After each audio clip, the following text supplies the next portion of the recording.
Dobrý den, jmenuji se Dominik Kaspar a dnes bych vám chtěl představit moji práci Soč. Zaměřil jsem se na programací jazyk Rust, který v poslední době získává na oblibě. Tento jazyk přináší řadu inovací, které chytrým způsobem řeší problémy starších jazyků. Rust si získal mnoho příznivců a jeho popularita i využití neustále rostou. Právě proto je na čase podívat se blíže na to, co Rust nabízí a zvážit, zda jsou tvrzení o jeho revolučnosti oprávněná.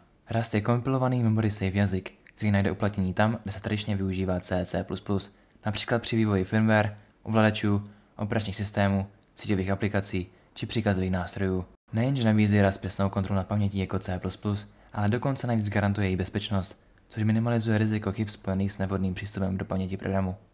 V mé práci se věnuji syntaxi Rustu, jeho ekosystému, vývojovým prostředím a oblíbeným knihovnám.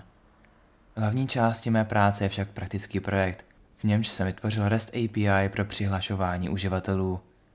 Jistě znáte situaci, kdy si chcete přečíst článek online nebo využít nějakou službu, ale web od vás vyžaduje přihlášení. V dnešní době má každý z nás nespočet účtů roztroušených po celém internetu. Proto jsem se rozhodl vytvořit API, které se snaží tento problém řešit elegantně. Uživatel by si prostřednictvím této API zřídil jeden účet spojený s jeho osobou, který by fungoval jako e-identita. Tyto informace by nebyly veřejné a byly by uchovány pouze na serveru.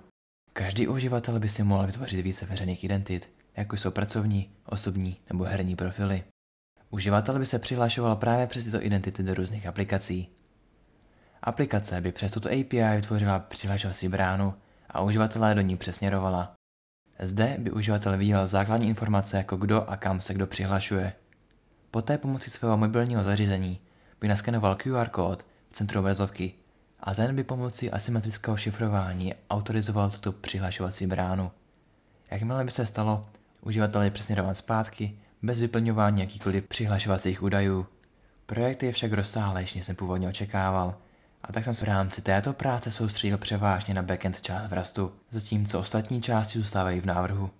Mám v plánu na tomto projektu dále pracovat a tuto API využít pro mé budoucí projekty, které by vyžadovaly uživatelské přihlášení.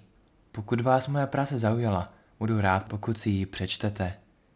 Najdete v ní podrobný popis implementace, včetně informací o hashování, použitých knihovnách a shrnutí vývoje aplikace v Rustu.